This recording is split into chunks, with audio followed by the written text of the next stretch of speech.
अस्सलाम वालेकुम, मैं हूं अलीना फारूक शेख। पाकिस्तान तहरीक इंसाफ के चेयरमैन और साबिक वज़ीर आज़म इमरान खान जो हालिया जलसे जुलूस कर रहे हैं हुकूमत जाने के बाद, उसमें वो अदलिया को खासा तनकीद का निशाना बना रहे हैं। बराह रास्त अदलिया को मुखातिब करते हुए जो 9 अप्रैल को आधी रात को सुप्रीम कोर्ट के दरवाजे खुले, उसके ऊपर तनकीद करते हुए उन्होंने बड़े सवाल उठाए। आज 63A की तशरीह के लिए जो सदर मुमलिकत डॉक्टर आरिफ अलवी ने रेफरेंस भेजा है, उसकी समाअत के दौरान चीफ जस्टिस पाकिस्तान ने इससे मुतल्लिक कुछ सवालात उठाए हैं, रिमार्क्स दिए हैं। वो आपसे शेयर करते हैं। चीफ जस्टिस उमर ता बंदयाल साहब ने सवाल उठाया। वो कहते हैं कि अगर 10-15 हज़ार लोग जमा होकर अदालती फैसलों पर तनकीद शुरू कर दें, तो फिर हम आपके फैसले पर या आपके सियासी मामलात पर क्यों फैसला सुनाएं। उन्होंने कहा कि अदालत क्यों आपकी सियासी बहस में शामिल हो अगर ऐसे ही तनकीद होनी है 10-15 हज़ार के मजमे में। फवाद चौधरी साहब ने सोशल मीडिया की वेबसाइट के ऊपर इस जो रिमार्क्स हैं ये चीफ जस्टिस साहब के, उसके ऊपर रद्द अमल दिया। ट्वीट में लिखते हैं फवाद चौधरी साहब, ये ट्वीट आप देख भी सकते हैं अपनी टीवी स्क्रीन के ऊपर, अंग्रेजी में मैं इसको उर्दू में तर्जुमा कर देती हूँ। फवाद चौधरी साहब कहते हैं जी, सियासी सवालात और पॉलिसी पर दुनिया में कहीं भी अदालत फैसला नहीं करती है। पाकिस्तान में अदालतों को सियासत से दूर रहना सीखना होगा। आधी रात को लगने वाली अदालतों को तो वैसे ही इज्जत नहीं मिला करती, दोबारा सोचना होगा। फवाद चौधरी साहब का ये रद्द अमल, और इसके साथ साथ फिर साबिक वज़ीर आज़म इमरान खान ने आज कुछ सहाफ़ियों से गुफ्तगू भी की। उसमें उन्होंने एक बार फिर जस्टिस काजी फायजीसा से मुतल्लिक जो रेफरेंस बनाया गया था, जो केस बनाया गया था, उसके ऊपर अपनी गलती का इतराफ़ किया और कहा कि उस वक्त के वज़ीर कानून यानी फ़रोग नसीम साहब ने ये केस भेजा, कोई ज़ाती मेरा उनके साथ मसला नहीं था, लेकिन फिर मैंने इसको कर लिया, गैर ज़रूरी था, परसों नहीं करना चाहिए था। लेकिन ये भी सच कि हमने देखा कि कितनी एक्सटेंसिव इसके ऊपर कैंपेन चलाई गई हुकूमत की तरफ से। बार बार आके हर रोज़ प्रेस कॉन्फ्रेंस होती थी, बताया जाता था कि रेफरेंस क्यों ज़रूरी है, इसमें सवालात कितने अहम हैं। ये सब कुछ हमने होते हुए देखा, लेकिन उसके बाद साबिक वज़ीर आज़म ने गलती का इतराफ़ कर लिया। चले एक और बात जिसके ऊपर आज साबिक वज़ीर आज़म ने गुफ्तगू की, उन्होंने फिर दोहराया। हालांकि DGISPR ने मुसल्लह अफवाज की तरफ से क्लैरिफिकेशन दे दी कि ऑप्शंस उन्होंने नहीं दिए। आज साबिक वज़ीर आज़म ने कहा कि ऑप्शंस इस्टेब्लिशमेंट की तरफ से दिए गए, और वही 3 ऑप्शंस का उन्होंने जिक्र किया। साथ ही साथ एक और ऐलान किया। साबिक वज़ीर आज़म कहते हैं कि जी, chief election commissioner Sikandar Sultan Raja, उनका नाम इस्टेब्लिशमेंट की तरफ से आया और उनके खिलाफ अब रेफरेंस हम लेके आएंगे। अब इस रेफरेंस के जो ताने बाने जोड़े जा रहे हैं, वो जोड़े जा रहे हैं जो हाई कोर्ट ने फैसला दिया था इलेक्शन कमीशन को कि 30 रोज़ के अंदर फॉरेन फंडिंग केस का फैसला जो पाकिस्तान तहरीक इंसाफ के खिलाफ है, उसको किया जाए। अब ज़रा इससे मिलाया जा रहा है, लेकिन जो मुसलसल हम देख रहे हैं कि पाकिस्तान तहरीक इंसाफ के कायदीन की तरफ से तनकीद हो रही है, चाहे वो अदलिया हो, चाहे वो दीगर इदारे हो, इलेक्शन कमीशन हो, तो इसका मकसद क्या है? ये सवाल जन्म देता है कि क्या PTI के इदारों के खिलाफ बयानात का मकसद उनको दबाव में लाकर हिमायत हासिल करना है? यही सवाल है हमारे आज के एनालिस्ट के पास। हमें ज्वाइन करी है रीमा उमर साहबा, अतर काजमी साहब, इरशाद भट्टी साहब और सुहेल वड़ायत साहब भी हमारे साथ मौजूद हैं। रीमा, गुफ्तगू का आगाज़ आपसे करेंगे और सबसे पहले तो एक जो कोर्ट वाला मामला है इसके ऊपर गौर कर लेते हैं। आज जस्टिस काजी फायजीसा से मुतल्लिक तो साबिक वज़ीर आज़म ने इतराफ़ किया है, जो पहले भी कर चुके, लेकिन जो चीफ जस्टिस ऑफ पाकिस्तान के रिमार्क्स आए हैं वो बड़े अहम, और उसके ऊपर फवाद चौधरी साहब ने जो रद्द अमल दिया है, उसको आप किस तरह से देख रही हैं? माजी में तो हमने देखा कि निहाल हाशमी, तलाल चौधरी के ऊपर तौहीन अदालत के बने केसेस, क्या आप यहाँ पर वो चीज़ होता हुआ देखती हैं, उसकी गुंजाइश है, या किस तरह से मामला अनफोल्ड करेगा? जी शुक्रिया अलीना। मैं इस बात से इत्तेफाक नहीं करती कि इदारों के ऊपर क्रिटिसिज्म नहीं हो सकता, चाहे वो PTI करे चाहे कोई और पार्टी करे। जो रेप्यूटेशन होती है, इज्जत होती है, वो इंडिविजुअल्स की होती है, वो इदारों की नहीं होती, चाहे वो जुडिशरी हो या वो आपकी फौज हो। तो उस पर मेरा ख्याल है आपको टॉलरेंस ज़्यादा दिखानी चाहिए, और लीगल एक्शन जो है वो बहुत एक्सट्रीम केसेस में, जब किसी की जान को खतरा है या पूरा आपका जो निज़ाम है वो एट स्टेक है, फिर आपको लेना चाहिए। तो ये मेरी पर्सनल राय है, चाहे कोई भी हो। मैं इस चीज़ से एग्री नहीं करती कि इदारों का इतनी सैंक्टिटी है कि वो क्रिटिसिज्म से ही ऊपर है। दूसरी बात, मेरे लिए तो कोई सरप्राइजिंग चीज़ नहीं है इमरान खान साहब जो आज कह रहे हैं। उनकी एक तवील तारीख है कि उनको इदारे सिर्फ तब पसंद हैं जब वो उनका साथ दे रहे हों। आप इंडिविजुअल्स भी ले सकती हैं। उनको मुशर्रफ साहब बहुत पसंद थे, लेकिन जब वो उन्होंने नहीं किया जो इमरान खान साहब चाहते थे, उनकी दुश्मन बन गए। इफ्तिखार चौधरी भी तब तक पसंद थे जब तक उनकी पसंदीदा फैसले कर रहे थे, फिर वो भी बुरे लगने लग गए। मीडिया के साथ भी उनका कुछ ऐसा ही ताल्लुक रहा है, और चीफ जस्टिस बंदयाल साहब के साथ भी ऐसा ही ताल्लुक है। उनको इदारे, इंस्टीट्यूशंस और उनके लीडरान तब भी पसंद होते हैं जब वो इमरान खान साहब के साथ खड़े हों, उनकी जो लड़ाई है वो उनके साथ या उनके लिए लड़ रहे हों। इंडिपेंडेंस तो उन्हें बिल्कुल नहीं पसंद। आखिरी बात मैं ये जानना चाहती हूँ कि सुप्रीम कोर्ट पे तनकीद किस लिए हो रही है। एक बीबीसी उर्दू का आर्टिकल आया, उसमें उन्होंने एक एलिगेशन लगाई कि 9 अप्रैल को वजीर आजम साहब कोई कदम उठाने लगे थे जिसके ऊपर अदालतें जो है वो खुली। क्या ऐसा है? क्योंकि ISPR की तरफ से इसकी जो है उन्होंने चैलेंज किया है इस बात को, और हुकूमत PTI के पुराने बुजरा उन्होंने भी चैलेंज किया है, उन्होंने कहा ऐसी कोई बात नहीं है। और हम देख रहे हैं कि ये बिल्कुल एक दोहरी पॉलिसी चल रही है। जो ट्रोल्स हैं और कुछ वुज़रा हैं या पुराने स्पोक्स पर्सन हैं PTI के, वो फौज के खिलाफ बात कर रहे हैं, वो इस नैरेटिव को और रीइंफोर्स कर रहे हैं कि वजीर आजम साहब किसी को हटाना चाहते थे, किसी को लगाना चाहते थे, इसलिए अदालतें खुली। जबकि इमरान खान साहब और बाकी जो उनके लीडर्स हैं वो कह रहे हैं ऐसा कुछ नहीं है, हम फौज की बहुत इज्जत कर रहे हैं, तो बिल्कुल बेबुनियाद है ये कहानी। तो पहले तो ये क्लैरिफाई करें, आपको सुप्रीम कोर्ट से और अदलिया से क्या मसला क्या है, उन्होंने क्या ऐसा गलत किया? और वो जो बयानियां है फिर आपकी लीडरशिप से लेके आपके सपोर्टर्स तक सब उसी पे रहे ना। ये दोहरी पॉलिसी क्या है कि कोई जो है वो कहेगा हम बेस्ट फ्रेंड्स हैं फौज के साथ, कोई कहेगा वो साजिश में मिले हैं, गद्दार है। अजीब बात है ये जो है, आप लोगों को बेवकूफ नहीं बना सकते। नजर आ रहा है सवाल उठा रहे हैं। अगर हम 2 मिनट के लिए ये जो कंस्पिरेसी थेरीज हैं एक आला ओहदे से मुतल्लिक उसको साइड पे रख दे, तो सवाल उठा रहे हैं इमरान खान। वो जलसों में ये कहते हैं कि जी अदालतों का उस दिन आधी रात को खुलने का क्या काम था?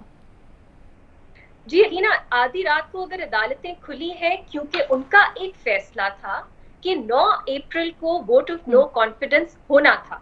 अगर उसकी इम्प्लीमेंटेशन के लिए अदालतें खुली हैं उसमें कोई बुराई नहीं है, बल्कि इस मुल्क की, इस रियासत का हर इदारा जो है वो अदालत के फैसलों को इन्फोर्स करना उन पे लाजिम है हमारे आइन के तहत। तो अगर अदालतें खुली हैं, 12 बजे से पहले वोट होना था, साफ नजर आ रहा था नहीं हो रहा, जो है एक वायलेशन हो रही है अदालत के फैसले की, उसके लिए क्यों नहीं खुले? और अदालतें और केसेस में भी खुलनी चाहिए। अगर इस तरह का कोई अर्जेंट मामला हो, अदालतें खुलनी चाहिए। 9 to 5 जॉब नहीं हो सकती जजेस की, बहुत एक अहम रोल है और खुलनी चाहिए। ठीक है, तो इस पे क्या है? अगर अथर ये जो बुनियादी नुक्ता उठा रही है तहरीक इंसाफ, उससे मुतालिक रीमा ने वाजे कर दिया है कानून की खिलाफ वर्जी हो रही थी। अदालत का ही हुक्म था कि 9 अप्रैल को वोटिंग होनी है। जब उन्होंने देखा कि इसकी खिलाफ वर्जी होती हुई नजर आ रही है, अदालत खोल ली। उनका इस्तेहकाक है, इसमें क्या कबाहत? तो पाकिस्तान तहरीक इंसाफ की जो तनकीद है, क्या आप समझते हैं कि वो गैर जरूरी नाजायज है? देखिए, आप हमेशा जब भी मैं आंसर देता हूं आप कहती हैं रीमा अत्थर ने आपके लिए एक क्वेश्चन उठा दिया, तो आज वाकई में रीमा से क्वेश्चन करूंगा आखिर में, और मैं उम्मीद करता हूं कि मुझे शायद उसका जवाब मिल जाए। अच्छा, पहले तो बात यह है कि अदालतों के ऊपर जो तनकीद हो रही है वो किस किस्म की तनकीद हो रही है? क्या वो इस किस्म की तनकीद हो रही है कि आज हाजिर सर्विस हो, कल रिटायर्ड हो जाओगे, तुम्हारे लिए और तुम्हारे बच्चों के लिए ये जमीन तंग कर देंगे, ये बुग्स से भरे हुए जज, ये बुत, ये सब हम तोड़ देंगे? क्या कोई इस किस्म की बात हो रही है? क्या इमरान खान साहब ने स्टेज के ऊपर खड़े होकर कहा है कि पहले तुम अपने जुर्म का इतराफ करो, मौलाना फजल रहमान साहब की तरह? क्या इमरान खान साहब ने बिलावल की तरह ये कहा है कि ना यहाँ पे पिंडी की मर्जी चलेगी ना अपारा की मर्जी चलेगी? क्या इमरान खान साहब ने नवाज शरीफ साहब की तरह खड़े होकर स्टेज पे ये कहा है कि तुम कौमी मुजरिम हो? वो तो बार बार कह रहे हैं आप इदारों की इज्जत करें। अब रीमा कह रही हैं कि आधे नीचे जो उनके सपोर्टर्स हैं उनका बयानिया कुछ और है, इमरान खान साहब का बयानिया कुछ और है। तो हम कम्युनिस्ट चाइना में नहीं रहते, हम एक जमहूरी मुल्क में रहते हैं। हर कोई अपनी अकल समझ के मुताबिक अपना बयानिया लेके आगे चलता है और अपनी राय रखता है। दूसरी बात यह है कि यहाँ पे अगेन बात हुई कि 10-15 हज़ार बंदों के सामने खड़े होके देखें, ये जो इमरान खान साहब की हुकूमत के जाने में ना हमारा भी थोड़ा सा किरदार है, जो हम वो 30-30, 35-35 या 150 वाले बंदों के सर्वे उठा के प्रोग्राम करते रहे और ये तासुर मिल गया लोगों को, शायद ये बड़ा गैर मकबूल है, तो वो लोग भी बेचारे उस गलत फहमी में मारे गए। अब कभी इधर भाग रहे हैं, कभी उधर भाग रहे हैं। तो 10-15 हज़ार बंदे नहीं, बंदे वहां पे लाखों होते हैं, ये बात बिल्कुल क्लियर होनी चाहिए। दूसरी बात यह है कि अगर इदारों के खिलाफ इमरान खान साहब, हमें अमेरिकी चैनल्स तो नहीं देख रहे थे ना, ये पहले डिसाइड कर लें, क्योंकि वो कह रहे हैं कि अमेरिकी साजिश हुई। नहीं, मेरा तो पहले दिन से मौकिफ है कि योगोस्लाविया से शुरू हुई थी, अमेरिका का तो मैंने कभी नाम ही नहीं लिया। अच्छा, दूसरी बात ये है कि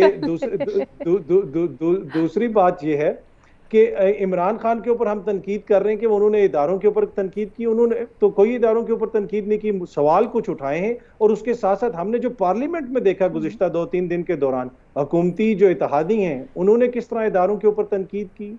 उसके साथ साथ ख्वाजा आसिफ साहब आज फिर कह रहे थे कि ये इमरान खान की हुकूमत तो 6 महीने में खत्म हो जानी थी, इसको ड्रिपें लगा के 3.5 साल चलाया गया। वो किसने ड्रिपें लगाई, वो सिलेक्टर कौन था? तो ये तो अभी भी इदारों के ऊपर हमले कर रहे हैं। और अब मेरा जो क्वेश्चन है रीमा से, मेरा इतना सिर्फ क्वेश्चन, और ये जेन्युइन क्वेश्चन है।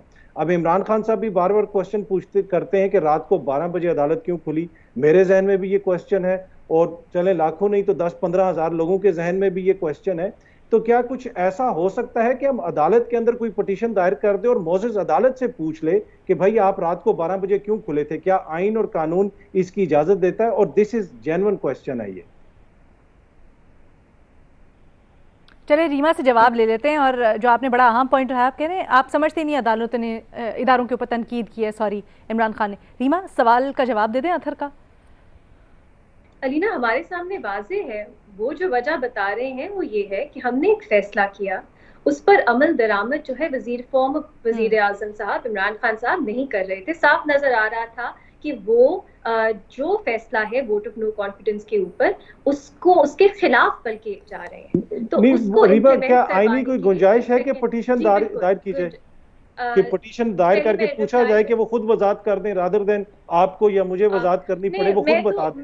मैं तो वजाहत नहीं करी, साफ मेरे सामने है वो क्यों खुला, मुझे तो यही नजर आ रहा है। लेकिन अगर आपको ये कन्विंसिंग नहीं लगता तो प्लीज जरूर आप 184(3) के तहत पिटिशन कर सकते हैं, अगर आप करना चाहते हैं। लेकिन वो फिर अदालत जो है वो देखेगी। मैं एक चीज जरा मैं भी उठाना चाहती हूँ, आज जो हमारे पास रिमार्क्स आए हैं, ये अदालत ने सॉर्ट ऑफ क्लेरिफाई कर नहीं दिया। वो कहते हैं हम आइन के मुहाफ़िज़ 24 घंटे काम करने वाली अदालत है।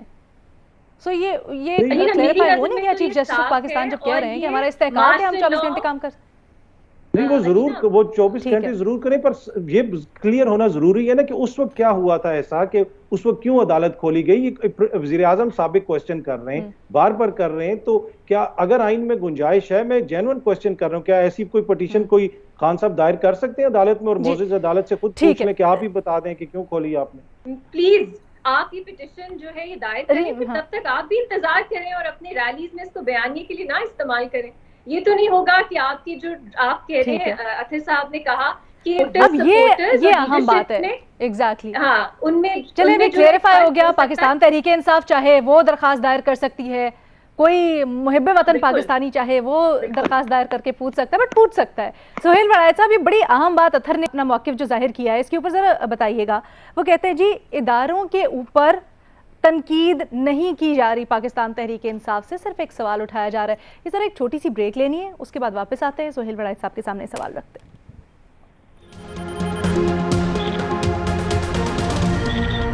हम अपने तज्जियाकारों से राय ले रहे हैं कि क्या पाकिस्तान तहरीक इंसाफ की जानिब से जो इदारों पर तनकीद की जा रही है, इसका मकसद उनको दबाव में लाकर अपने हक में फैसला लेना है या हिमायत हासिल करना है। सुहेल साहब, जैसे ब्रेक पे जाने से पहले अथर ने एक इजहार ख्याल किया, उससे मुतालिक आप क्या राय रखते हैं? अथर समझते हैं कि जी इदारों के ऊपर कोई तनकीद नहीं हो रही है, पाकिस्तान तहरीक इंसाफ की जानिब से एक सवाल उठाया जा रहा है, तनकीद नहीं हो रही? देखें अलीना, फर्ज करें कि उस दिन अगर अदालतें ना खुलती तो आइन का तो कबाड़ा हो जाता, आइन जो है उसका तो मजाक उड़ता, ना अगले वजीर आजम का इंतखाब होता, ना कोई मामला चलता। एक पूरा मुल्क जो है वो कई दिन से तातुल में पड़ा हुआ था, मुअत्तल था। तो मेरा ख्याल है उस दिन अदालतें खुलना बिल्कुल सही फैसला था, रात 12 बजे, और उससे आइन का तहफ़्फ़ुज़ हुआ, आइन बचाया गया और आइन का तकद्दुस बहाल किया गया। सिर्फ अलामती तौर पर अदालतें खुलने से ही ये मैसेज चला गया कि भाई किसी ने अगर आइन की खिलाफ वर्जी की और अदालत के अहकामात की खिलाफ वर्जी की तो तहीने अदालत लग जाएगा। साथ एक प्रिजनर वैन चली गई इस इंतबाह के लिए कि अगर किसी को शक है तो फिर प्रिजनर वैन भी वहां पे मौजूद है। तो मेरा ख्याल है ये दो अलामतें, अदालतों का खुलना और प्रिजनर वैन का जाना, ये काफी थी आइन पर अमल दरामद कराने के लिए और अदालत के हुक्म पर अमल करवाने के लिए। इसी से मामला ठीक हुए जा। अच्छा सर, और ये जो हम देख रहे हैं कि मुसलसल पाकिस्तान तहरीक इंसाफ के जलसे हों या फिर उनके रहनुमा हों, इदारों से मुतल्लिक गुफ्तगू कर रहे हैं, आपको क्या लगता है, क्या ये उनकी दबाव में लाने की कोशिश है और उसके नतीजे में हिमायत हासिल करने की कोशिश है या कुछ और? देखें, अपना कसूर तो कोई दुनिया में कोई नहीं मानता, कोई भी शख्स दुनिया में अपनी गलती नहीं मानता, अपना कसूर नहीं मानता, हमेशा दूसरों को कसूरवार ठहराया जाता है। तो चूंकि वो इक़्तिदार से रुखसत हो गए हैं, अब उन्हें कोई ना कोई मुल्ज़म चाहिए, कोई ना कोई कसूरवार चाहिए, तो उसके लिए कभी अदारों को कहेंगे, ना अपनी गलतियों की तरफ तवज्जो देंगे, ना ये सोचेंगे कि उन्होंने क्या क्या किया जिसके नतीजे में ये हुआ। मेरा तो ख्याल है कि उनकी अपनी गलतियों के नतीजे में ये सब कुछ हुआ, वगरना अदारे जो है वो बहुत हद तक जो है उन्होंने इन्हें फेवर किया, फौज ने भी इन्हें फेवर किया, जितना एक पेज पे रहे, जितनी इनकी सपोर्ट की, अदालतों ने कोई एक फैसला इनके खिलाफ नहीं दिया। तो ये सारी इन चीज़ों को भी याद करें, सिर्फ एक दिन अदालतें खुलने पर उसको याद कर रहे हैं। तो जो बाकी लोग, अगर बाकी हुकूमतों का ख्याल किया जाए तो उनमें तो अदालतें फैसले खिलाफ देती रही, तो फौज ने इतना तावन कभी नहीं किया। ये सारा कुछ होने के बावजूद हुकूमतें चलती थी। तो ये तो मेरा ख्याल है कि ये बड़े खुशकिस्मत थे कि अदारों का इन्हें मुकम्मल तावन रहा, लेकिन ये उस खुशकिस्मती को समझ नहीं रहे और अपनी गलतियों से जो गिरे हैं तो अब दूसरों को कह रहे हैं कि उन्होंने हमें गिराया है। इरशाद भट्टी साहब, आप सोहेल वड़ाइच साहब के तज्जिए से अग्री करते हैं? देखिए मैडम शेख, पहली बात तो ये है कि अभी सोहेल अतर साहब ने भी, और हमने कई प्रोग्रामों में, अतर काज़मी साहब ने, और अब हमने कई इससे पहले भी कई प्रोग्रामों में ये बात कर चुके हैं कि ये जो इदारों को अपने मतलब के लिए दबाव में लाना सब लाते हैं। फॉर एग्ज़ाम्पल आप देख लिए, जजेस की किरदार कुशी नहीं हुई। नवाज शरीफ साहब तो रोज़ बैठक सजाते थे, रोज़ प्रेस कॉन्फ्रेंस करते थे। सुप्रीम कोर्ट पर हमले नहीं हुए, फ़ौज पर चढ़ाइयाँ नहीं हुई, और इलेक्शन कमीशन पर चढ़ाइयाँ नहीं हुई, नैब पर चढ़ाइयाँ नहीं हुई, FIA पर चढ़ाइयाँ नहीं हुई, अवामी अदालतें के इस मुल्क में नहीं लगी, इंसाफ का तराजू स्टेज पर नहीं आया। अच्छा, ये सब करते हैं। आखिरी 2 जुमले मैडम शेख, चीफ जस्टिस साहब इस मुल्क में पान फरोश 5 दिन के लिए जेल में गया था, हवालात में 6 साल रहा है। चीफ जस्टिस साहब, मुर्गी चोर की सुप्रीम कोर्ट में जमानत नहीं हुई। चीफ जस्टिस साहब, 1000 का धनिया चोर सुप्रीम कोर्ट में जमानत लेता है। सरगोदा की रानी 19 साल बेगुनाह जेल में रहती है। भावलपुर के 2 भाई आपका जब बरी सवाल होते जायज हैं और मैं चीफ रीमा जस्टिस के पास साहब, लेके जा रही हूँ, लेकिन दोबारा से क्लेरिफाई ये करना चाहती हूँ कि हम कई दफा इसके ऊपर बात भी कर चुके हैं कि जब फैसलों का या जब किसी चीज़ का इतने बड़े रेप्रिकॉशंस होते हैं कि वो मुल्क में हर फर्द को मुतासिर कर सकती है, तो फिर उसके ऊपर एक्शन भी उतनी मुस्तैदी से लिया जाता है। लेकिन रीमा, भट्टी साहब का सवाल जेन्युइन है और बहुत सारे हम देख रहे हैं लोग सवाल भी उठा रहे हैं, किस तरह से जवाब देंगे? सलीना, मुझे आप कोई मिसाल दें कि एक इकामे के ऊपर एक वजीर आजम को डिस्क्वालीफाई किया जाए, फिर आइन में कहीं नहीं लिखा ये लाइफ टाइम डिस्क्वालिफिकेशन होगी, आपकी अदालत कहे नहीं ये लाइफ टाइम के लिए होगी, फिर कहीं नहीं लिखा कानून में कि आप पार्टी हेड नहीं बन सकते, अदालतें कहेंगी नहीं हम इसको ऐसे इंटरप्रेट करेंगे कि आप पार्टी हेड नहीं बन सकते। ये कहाँ होता है? तो हमारी अदालतों में बहुत कुछ हुआ है। अगर आपने सवाल उठाने हैं तो तारीख जो है जूरिस्प्रूडेंस की वो बहुत वसी है। दूसरी बात, मैंने तो शुरू ही इस बात से किया था कि अदालतें खुलनी चाहिए और लोगों के लिए भी खुलनी चाहिए, लेकिन वो मामला कुछ अर्जेंसी भी तो होनी। मैं आपको एक बेहतर एग्जांपल दे देती हूँ भट्टी साहब की लंबी लिस्ट में से। डेथ रो प्रिजनर्स जिनको अगले दिन फांसी होनी है, अगले दिन उनको फांसी होनी है, उनकी मर्सी पिटिशंस के लिए अदालतें खुलनी चाहिए 12 बजे, क्योंकि उनकी जान का सवाल। इस तरह के बहुत एग्जाम्पल्स हैं, अदालतें खुलनी चाहिए, लेकिन हम डाइग्रेस ना करें। ठीक है, हमने क्लैरिफाई ये करना है कि इस वक्त अदालत इन्होंने भांप नहीं लिया लीना, फैसले में था 12 बजे से पहले वोट ऑफ नो कॉन्फिडेंस होना है 9 अप्रैल को, और नहीं होने दे रहे थे आपके फॉर्मर वजीर आजम साहब। बहाने पे बहाना, बहाने पे बहाना, बहाने पे बहाना, ये हो रहा था। और ये आपके आइन की बात है जो जल्दी से जवाब, छोटा मुख्तसर जवाब दीजिएगा प्लीज भट्टी साहब। रियासत का ठीक है रीमा, आपका पॉइंट आ गया। रीमा पॉइंट आ गया, प्लीज जवाब सुन लीजिए भट्टी साहब। मैं चुकी हूँ अलीना, मैं चुप हूँ काफी देर से। मैडम शेख, मैं सिर्फ इस पूरी अपनी अदालतों से पूछना चाहता हूं कि जब सुप्रीम कोर्ट में बरी हुए उससे पहले फांसी पर बहावलपुर के 2 भाई चढ़ गए थे, उनका कौन जिम्मेदार है? चीफ जस्टिस साहब मुझे बताएं। भट्टी साहब वो तो कह रही है ना, रीमा ने भी जवाब तो दिया। रीमा के कहने से क्या काम हो जाएगा? रीमा के कहने से क्या मदावा हो जाएगा उस फैमिली का? ये अर्जेंट नहीं था। जहां पर हर बंदा अपनी फैमिली के लिए अर्जेंट होता है। नवाज शरीफ साहब, मरियम नवाज, हमजा, शहबाज, ये बड़े अर्जेंट, यही अर्जेंट रह गए इस मुल्क में। कोई गरीब आदमी अर्जेंट नहीं रह गए। और 24 घंटे और हमें तो कहते हैं जजेस, भट्टी साहब आपका पॉइंट आ गया। कहते हैं कि भट्टी साहब रीमा का जवाब सुन ले, then I have to take a break. Bhatti साहब बहुत अच्छा जी, सुना लें जी, सुना लें, आप सुना लें, आप डिप्टी स्पीकर साहबा। ठीक है, ठीक है, ठीक। अलीना, 9 अप्रैल को जो हुआ वो नवाज शरीफ साहब के लिए हुआ। इतनी बार हम इस पे बात कर चुके हैं, वो आपके आइन को बचाने के लिए हुआ।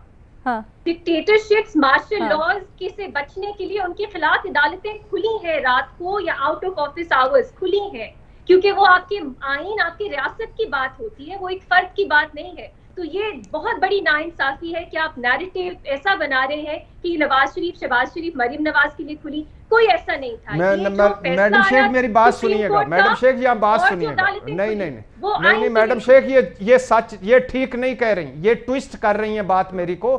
मैं कह रहा हूं इस मुल्क का बाख्तियार आदमी, ताकतवर आदमी नवाज शरीफ 2 मरतबा गया है इस अदालतों की वजह से बाहर रिलीफ पे 8 हफ्ते। कोई रीमा साहबा एक मिसाल दे दें, शहबाज शरीफ की मिसाल दे दें, हमजा की मिसाल दे दें, इमरान खान की मिसाल दे दें, जरदारी साहब की मिसाल दे दें, किसी एक बंदे ताकतवर और बाख्तियार की मिसाल दे दें। नवाज शरीफ, वैसे आपको नवाज शरीफ साहब का नाम मेरे मुंह से अच्छा नहीं लगता तो मैं माजरत चाहता हूं, लेकिन वो बेनिफिशियरी है इस अदलिया के और इस निजाम इंसाफ के, हम नहीं है। भट्टी साहब बहुत डाइग्रेस कर रहे हैं हम।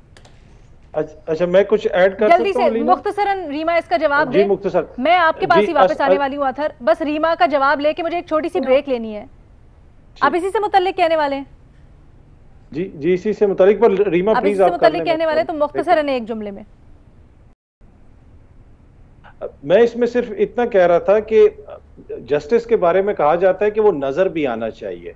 जहां पे जो नवाज शरीफ साहब की मिसाल दी गई अकामा की, तो अकामा मौजूद था अभी तक। यहाँ पे कोई जुर्म नहीं हुआ था कि अदालत ने भांप लिया, अदालत ने देख लिया। अदालतें भांपने पे और देखने पे नहीं चलती हैं। अगर ये हो जाए तो वो तो फिर तो इस मुल्क में न जाने क्या हो, क्या भांप लें, क्या देख लें, ऐसा नहीं होता। कानून और आइन के मुताबिक आप दोनों का पॉइंट आ गया, हो जाए उसके बाद फिर आगे चीजें चलाई जाती। ठीक है, हमने नोट कर लिया। एक छोटी सी ब्रेक लेनी है, उसके बाद वापस आते हैं। रीमा उमर, सोहेल वड़ायत साहब इस बारे में क्या कहते हैं, एक ब्रेक के बाद जानिए। Welcome back after break. हम बात कर रहे हैं कि पाकिस्तान तहरीक इंसाफ जो इदारों से मुतल्लिक उनके खिलाफ एक बयानिया बना रही है, इसके क्या रेप्रिकॉशंस हो सकते हैं, और जो बात हो रही है कि वो दुरुस्त भी है या नहीं है। ब्रेक पे जाने से पहले सोहेल साहब, रीमा जिस तरह से अथर और भट्टी साहब ने सवाल उठाए उसका तो जवाब देंगे ही, लेकिन सोहेल साहब एक बात और भी, हम जहां एक तरफ अदलिया की बात कर रहे हैं, वहां फिर आज इमरान खान ने कहा है कि जी चीफ इलेक्शन कमिश्नर के खिलाफ भी रेफरेंस बनाने जाएंगे, और फिर इसके ताने बाने जोड़ने जा रहे हैं वो जो फॉरेन फंडिंग रेफरेंस है उसके फैसले से। तो सर एक तरफ तो हम इसके मेरिट्स डीमेरिट्स डिस्कस कर रहे हैं, दूसरी जानिब अगर नज़र होता हुआ नज़र आना चाहिए तो उसकी बात करें तो वो क्या हो रहा है वहाँ पर। क्या अपने टेन्योर के अंदर हमने देखा काफ़ी उन्होंने तनकीद की, लेकिन अब सिर्फ फॉरेन फंडिंग केस का फैसला आना है, इसकी वजह से रेफरेंस बनाए जा रहे हैं चीफ इलेक्शन कमिश्नर के खिलाफ, ये जो कदम उठाए जा रहे हैं, क्या आपको लगता है जस्टिफाइड है? देखिए, मैं तो सियासी तौर पर समझता हूं कि फॉरेन फंडिंग केस जो है उसका फैसला इमरान खान के खिलाफ नहीं आ सकता, और अगर आ भी गया तो उसकी कोई वैल्यू नहीं होगी, उसकी कोई सियासी अहमियत नहीं होगी, उसकी कानूनी अहमियत तो होगी। और इसी तरह इमरान को इलेक्शन से पहले नायल करार नहीं दिया जा सकता। इमरान इस वक्त मेन अपोजिशन लीडर है, उनको नायल करार देकर सारा इलेक्शन जो है उसके ऊपर क्वेश्चन मार्क आ जाएगा। तो ये तो मेरा ख्याल है कि ये ख्याल कि इमरान इसलिए दबाव डाल रहे हैं कि वो फॉरेन फंडिंग केस है, मेरा ख्याल है नहीं, वो चीफ इलेक्शन कमिश्नर पर इसलिए दबाव डाल रहे हैं कि अगले इलेक्शन के में उनकी मर्जी का कोई चीफ इलेक्शन कमिश्नर लाया जाए। तो मेरा ख्याल है कि ये इसलिए इलेक्शन को दबाव डाल रहे हैं। अच्छा, रीमा, ये जो जिस तरह से अगर सर्कमस्टेंशियल एविडेंस को सामने रखें तो इसका आपको क्या नतीजा लगता है? और जैसे अभी सवाल भी कर रहे थे अथर ब्रेक पे जाने से पहले, उसका क्या जवाब देंगी? रीना, मैं फिर से ये बात रिपीट करना चाहूंगी। मुझे नहीं मालूम कि क्यों मिसकंस्ट्रू किया जाता है या गलत उसको तशरीह उसकी दी जाती है। हमारी अदालती के जो निज़ाम है उसमें बहुत ज़्यादा मसाइल हैं। हमारी जुडिशल निज़ाम में, हमारे रूल ऑफ लॉ की इम्प्लीमेंटेशन में बहुत मसाइल हैं। लेकिन इसका मतलब ये नहीं है कि जब अदालतें कुछ सही भी करती हैं आप कहें नहीं लेकिन आपने उस केस में नहीं किया, उस केस में नहीं किया, उस केस में नहीं किया। इसका जवाब ये है कि सबके लिए अदालतें खुली होनी चाहिए अर्जेंट मैटर्स में। लेकिन अगर इस केस में अर्जेंसी थी तो इस केस में अगर खुली वो भी सही है। आप ये नहीं कह सकते कि इस वक्त नहीं खुलनी चाहिए थी जब तक हर केस में नहीं खुली। आइन वाज एट स्टेक। आपके मुल्क की जो हुकूमत किस तरह आती है और हुकूमत किस तरह जाती है वो फंडामेंटल एक चीज है जो आपका आइन आपको बताता है।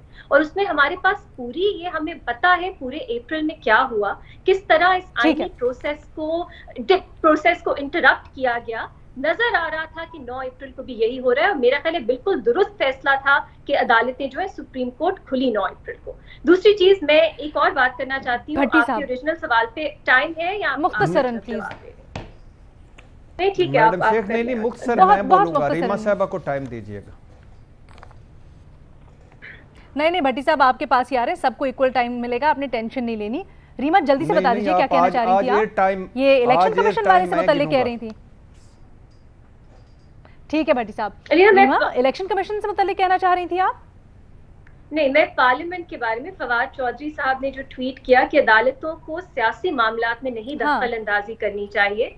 मुझे ये बताइए कि 62(1)(f) की रेफरेंस लेके तो पीटीआई गई थी, उनकी हुकूमत गई थी अदालतों के पास और उसका मकसद क्या था? अगर आपने वो रेफरेंस पढ़ी हो उसमें लिखा है अदालतें जो है वो हमारे डेमोक्रेटिक प्रोसेस को प्योरीफाई करें। प्योरीफाई का लफ्ज है, आइन में नहीं लिखा। उन्होंने कहा लेकिन आप इस तरह तशरीह करें कि मुल्क में जो जमहूरियत है वो साफ शफाफ हो जाए। आप पार्लियामेंट में करें ना ये काम, आप सियासी तौर पे करें, आप कानून साजी करें, आप तरमीम लाएं आइन में। आप सुप्रीम कोर्ट के पास क्यों जा रहे हैं कि वो हमारे डेमोक्रेटिक प्रोसेस? अच्छा अथर, यही बात अदालत में भी शुरू में बड़ी दफा सामने आई जब अदालत ने पूछा कि ये तो पार्लियामेंट के मामलात हैं, आप यहाँ पर क्यों ले आए हैं? तो आज फवाद चौधरी तनकीद करें वो कैसे जायज होगी? ये कासिम सूरी जो है वो यूगोस्लाविया की पार्लियामेंट में बैठे हुए थे, उस दिन अदालत ने फिर क्यों इतवार वाले दिन एकदम से उसके ऊपर नोटिस ले लिया? वो भी तो पार्लियामेंट में ही हुआ था ना। यही तो मसला है, यही तो भट्टी साहब भी कह रहे हैं और मैं भी कह रहा हूं कि आप पिक एंड चूज करते हैं ना। मसला ये है कि कानून को हम अलजबरा बनाने की कोशिश करते हैं। कानूनी खिलाफ वर्जी हुई ना, आईनी खिलाफ वर्जी हुई। नहीं, मसला ये है कि कानून अलजबरा नहीं है, इंसाफ अलजबरा नहीं है। अगर मुझे समझ नहीं आ रहा, आवाम को समझ नहीं आ रहा, तो उसमें लेकिन इसका मतलब है कि उसमें कहीं ना कहीं कुछ ना कोई ऐसी पेचीदा चीज है जो तवज्जो की तलबगार है, उसके ऊपर तवज्जो देने की जरूरत है। उसके साथ साथ असेंबलियों की आप बात कर लें, कौमी assembly, Kashmir assembly, Punjab assembly, सब कुछ तो अदालतों के हुक्म के मुताबिक चल रहा है। वो कहते हैं 63A की जो हम तशरीह नहीं करेंगे या उसकी देर हो सकती है। बाकी सब जो तशरीह करने में उन्होंने कितनी जल्दी करवाई। उन्होंने कहा कि इस टाइम पे इंतखाब करवाएं, इस टाइम पे इजलास बुलाएं, ये शख्स सदारत करवाए और 12 बजे तक अगर नहीं हुआ तो उसके बाद फिर उन्होंने भांप भी लिया कि ये तो खिलाफ वर्जी करते जा रहे हैं। तो पंजाब असेंबली के अंदर क्या हुआ? तो मसला ये है कि इसको अलजबरा मत बनाएं। बिल्कुल वाजे है जो कुछ सामने हो रहा है। अलीना, जो कानून को लोग समझते हैं, आपके मुल्क के टॉप जो जूरिस्ट हैं, बुकला हैं, वो सब ये जानते हैं। वो बल्कि अटॉर्नी जनरल साहब जो फॉर्मर खालिद जावेद खान, उन्होंने ये कहा था इस केस से पहले कि आर्टिकल 69 जो है वो अनकॉन्स्टिट्यूशनल और गैर कानूनी एक्ट्स को नहीं प्रोटेक्ट करता। तो शायद एक आम आदमी के लिए ये बहुत कॉम्प्लिकेटेड हो कि अब क्यों हो रहा है तब क्यों नहीं, लेकिन जो कानून को समझते हैं उनके लिए तो बिल्कुल क्लियर था। तो और दूसरी चीज, एक बात होती है पार्लियामेंट्री सॉवरेंटी, वो होनी चाहिए एक इंस्टीट्यूशन की, लेकिन चेक्स एंड बैलेंसेस भी होने चाहिए। अगर एक इदारे में लोग अपने इख्तियार से बाहर जा रहे हैं, आइन की खिलाफ वर्जी कर रहे हैं, तो दूसरे इदारे को चेक करना है। ये एक फंडामेंटल पार्लियामेंट्री डेमोक्रेसी का प्रिंसिपल है। मुझे नहीं समझ आता हम इसको कंफ्यूज क्यों करते हैं। भट्टी साहब ये तो देखा जा रहा है, भट्टी साहब ये तो देखा जा रहा है कि जब अपनी मर्जी की बात होती है, अपनी कोई किसी चीज़ में मदद मकसूद होती है, तो फिर अपनी मर्जी के मामलात को अदालत के पास ले जाते हैं, लेकिन उसके बाद जिस चीज़ के ऊपर आपके खिलाफ फैसला आ जाता है उसके खिलाफ कहा जाता है कि जी नहीं, अदालत को मुदाखलत नहीं करनी चाहिए या इदारों को मुदाखलत नहीं करनी चाहिए। ये तो चीज़ नज़र आ रही है। सवाल आपका जो था वो ये था कि ये अपना मतलब का हो तो ले जाते हैं, दूसरे का मतलब हो तो नहीं करते। ये छोड़ दी, ये छोटी चीज़ है मैडम शेख। मैं सिर्फ इतना कह रहा हूं कि प्लीज़ दोहरा निज़ाम ना चलाओ अदालतों में, पिक एंड चूज़ ना करो अदालतों में, और फेस ना देखो, चेहरे ना देखो, केस देखो, गरीब आदमियों को भी देखो। ये लुट गई है, आपकी अदलिया 128 में से 120वें नंबर पर है। इस पर तनकीद ना करें तो हम क्या सलाम ठोकें आपको? इस पर सोचें। सर नहीं, वो तो पहले ही जब हमारी गुफ्तगू का आगाज़ हुआ था उसके ऊपर तो हम कह ही चुके थे ना कि अगर कोई चीज़ है या कोई ऐसी इस्लाह की तो उसके ऊपर तो हम बात करते हैं, लेकिन तनकीद और इस्लाह के लिए बात करने में बड़ा फ़र्क होता है। इस चीज़ के ऊपर हमने आज डिबेट की। अभी हमारे पास वक्त ख़त्म हो गया है। सोशल मीडिया के ऊपर आप लोग क्या राय रखते हैं उसका इजहार कीजिएगा। इजाज़त दीजिए, अल्लाह हाफ़िज़।